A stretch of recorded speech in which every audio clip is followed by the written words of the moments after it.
listen to Joe Rogan's podcast. I literally download it, but the job that I'm doing during the day, I'm walking around for 6 hours by myself out in the wilderness of Elkton.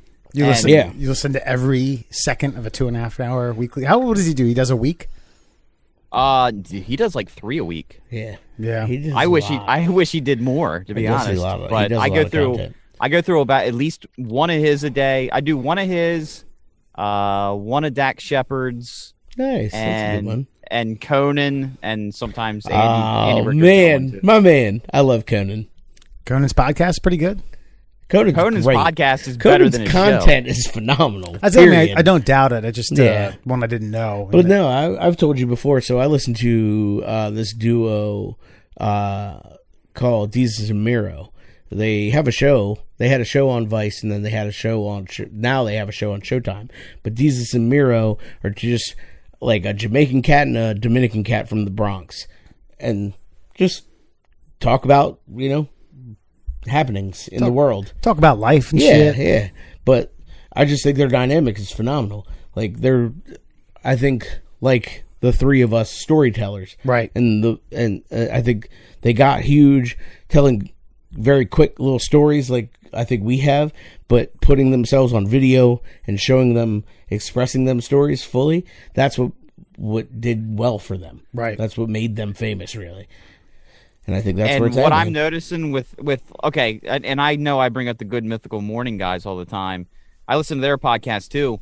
I think their success is based on the variety of content that they put out. Like they weren't big names. Like everybody we just mentioned already had a name before they started their podcast, and these guys built a brand out of themselves. Like like Andy Richter, we've known him from TV for the last 25 years. Yeah. Conan, you obviously know.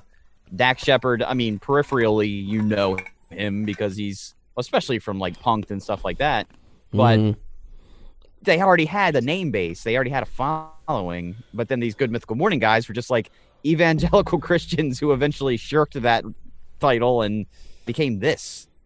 How Mythical Morning guys. The most mythical of all, and welcome to the Full on Nose podcast.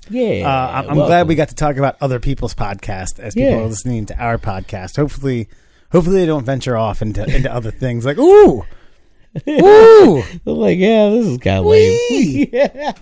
Man, share the love. There's plenty of entertainment to go around. That's right. When you are talking to your friends over beers or McDonald's or chili or taking your kids to a playground with other shitty parents or Applebee's dollar margaritas, whatever. What? I'm all about that. Yeah, I had tacos tonight. You have to go to an Applebee's to have. God, it's been a while. been a minute. There's there's a risk reward. Like there are dollar margaritas, but you have to go into an Applebee's.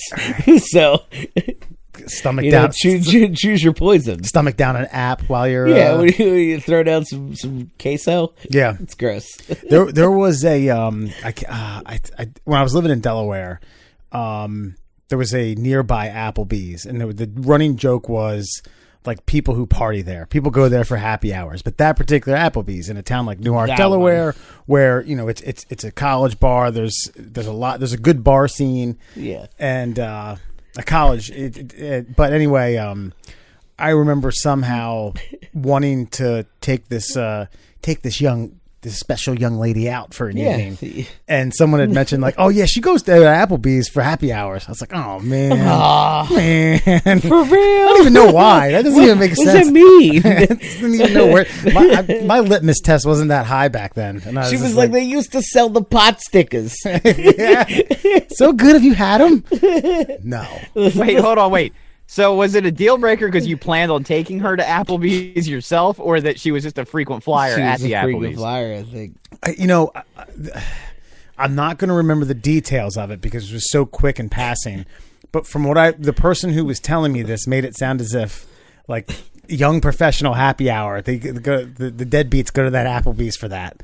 When they have a plethora of other bars to choose from, they go to Applebee's to drink. It's like, like the sales. I don't think. You and I, especially Wes, I don't know Alan's full-on bar history, but I don't think we were in any position to judge anyone by the bar they attended. Oh, no, zero. No. Considering I was going to the Rendezvous Inn a lot back at that point, and I mean, For caliber of bar scenes, I think like we mirrored each other. They weren't the same bars, but the caliber of bar. Oh, sure. Like spent a lot of time at the Fish Head Cantina in Arbutus. The only reason it's terrible. Alan didn't go to But great. the Rendezvous Inn as much as we did because he didn't live. He didn't live with exactly, us. He exactly. lived in Cecil County. Like, Boom. if you guys had lived out here, we would have went to the Fish Head Cantina all the time.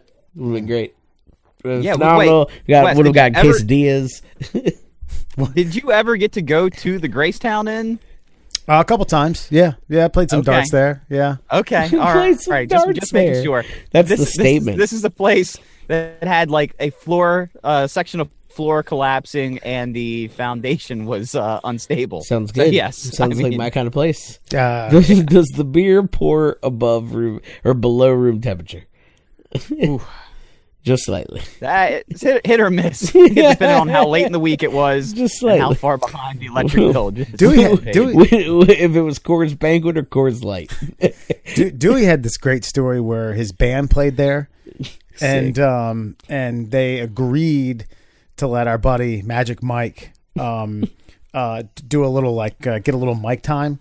Magic Mike got some mic time before the Mau Mau's went on, and the Mau Mau's. And Mike was using some inappropriate, culturally insensitive language, and for a Caucasian dude, middle class standing, it made a lot of people in the room uncomfortable. Very young. I don't know where in the hell he thought that dropping that at that moment, B Rabbit style, was appropriate. But Would be okay. I wasn't there, but I can picture it. Oh, I can picture it, and I can picture Mikey not giving two shits or having any thoughts about appropriate levels of conversational speech on a microphone. Well, I'm an artist. This is what I'm doing.